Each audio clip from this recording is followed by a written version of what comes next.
রাই সর্ষে চ্যানেলে আমি রাই আজ তোমাদের সাথে শেয়ার করব বিট বাহারের রেসিপি, যা স্বাদে এবং পুষ্টিতে অতুলনীয়।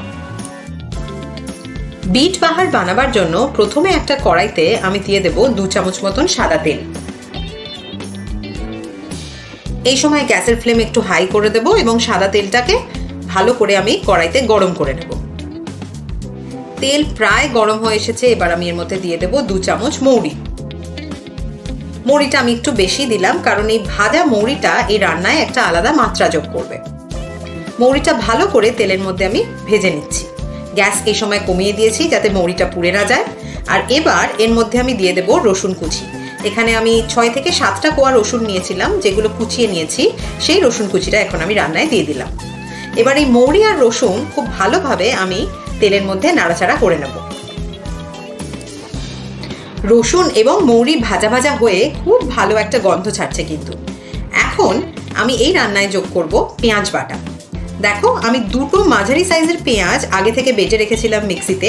এখন সেই পেঁয়াজ বাটাটা দিয়ে দিলাম। এবার আমি এই পেঁয়াজ বাটাটাকে ভালো করে এই মৌরি আর রসুনের সাথে মিশিয়ে নিচ্ছি, যাতে এই পেঁয়াজের থেকেও কাঁচা গন্ধটা চলে যায়। খুব ভালো করে মশলাগুলোকে গ্যাসের ফ্লেম লো করে মিশিয়ে নিচ্ছি। নাড়াচাড়া করতে করতে এবার আমি এর মধ্যে দিলাম 1.5 চামচ আদা বাটা। এরপর এই আদা, পেঁয়াজ, রসুন আর মৌরিটাকে আবারও একবার ভালো করে মিশিয়ে নেব। দেখো, পেঁয়াজ বাটার জলটা প্রায় শুকিয়ে এসেছে। তার মানে পেঁয়াজটা বেশ ভালোই ভাজা ভাজা হয়ে গেছে এবং এর কাঁচা গন্ধটাও প্রায় আর নেই বললেই চলে। আমি পুরো মশলাটা কড়াইয়ের মাঝখানে দিয়ে এবার আমি এর মধ্যে দিয়ে দিচ্ছি বিট বাটাটা। আমি এরকম সাইজের 2টো বিট মিক্সিতে বেটে রেখেছি এবং বাটার সময় কোনো রকম মশলা কিন্তু এর মধ্যে দেওয়া নেই, শুধু বিটটাই বাটা রয়েছে। এবার এই বিট বাটাটা আমি রান্নায় যোগ করে দিলাম। বিট বাটাটা এবার আমি কড়াইয়ের অন্য মশলাগুলির সাথে ভালো করে মাখিয়ে নেব। যেহেতু বিটে একটা কাঁচা গন্ধ থাকে, সেই জন্য এটাকে বেশ কিছুক্ষণ কড়াইতে রান্না করতে হবে, যাতে এর কাঁচা গন্ধটা চলে যায়।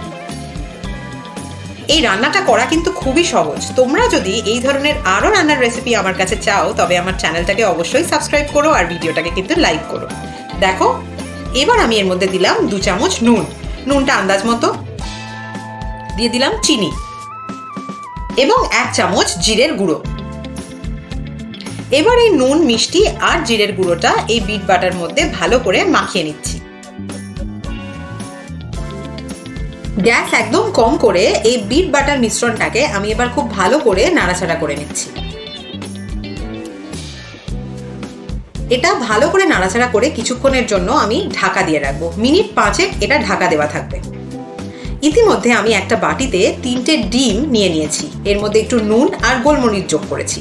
এবার এই ডিমগুলোকে আমি একটা এগ বিটারের সাহায্যে ভালো করে ফেটিয়ে নিচ্ছি। একটা প্যানে এই ডিমগুলো দিয়ে আমি এবার একটা এগ ভুর্জি বানাবো। দেখো, প্যানের মধ্যে আমি তার জন্য একটু তেল দিয়ে দিলাম আর এই 3টে ডিমই একসাথে দিয়ে দিলাম। এই ডিমের গোলাটাকে এবার আমি হালকা হাতে নাড়াচাড়া করছি। এইভাবে তোমরা আস্তে আস্তে নাড়াচাড়া করলে দেখবে যে এটা আস্তে আস্তে অমলেটের আকার নিচ্ছে। কিন্তু হাতা দিয়ে তখনই এটাকে ছোট ছোট টুকরো করে ভুর্জির আকারে কেটে দিতে হবে, যেভাবে আমরা ডিমের ভুজিয়া বানাই। দেখো, আমি ছোট ছোট করে এটা কেটে দিচ্ছি এবং ডিমের ভুজিয়া তৈরি করে নিচ্ছি। তৈরি হয়ে গেছে আমার ডিমের ভুজিয়া। এদিকে আমার বিট রান্নাও কিন্তু অনেকটা হয়ে এসেছে। দেখো, দেখেই বুঝতে পারছো যে বিটটা প্রায় রান্না হয়ে গেছে এবং এর মধ্যে আর কোনো কাঁচা ভাব নেই। এবার আমি এর মধ্যে দিলাম 1 চামচ শুকনো লঙ্কার গুঁড়ো। লঙ্কার গুঁড়োটা কিন্তু অপশনাল। যদি মনে করো তোমরা ঝাল খেতে চাও না বা খুব একটা ঝাল পছন্দ করো না, তাহলে লঙ্কার গুঁড়োটা দিও না। আমার বাড়িতে সবাই ঝাল বাটা বেশ লঙ্কা দিয়ে ভালোবাসে বলে আমি ঝালটা দিলাম। ঝালটা দিয়ে আবারও নাড়াচাড়া করে নিয়ে দিয়ে দিলাম ডিমের ভুজিয়াগুলো। এবার এই ডিমের ভুজিয়াগুলো দিয়ে এই পুরো বিট বাটার মিশ্রণটাকে আমি খুব ভালো করে মাখিয়ে নেব। দেখো, খুব ভালো করে মিশ্রণটাকে আমি মাখিয়ে নিচ্ছি।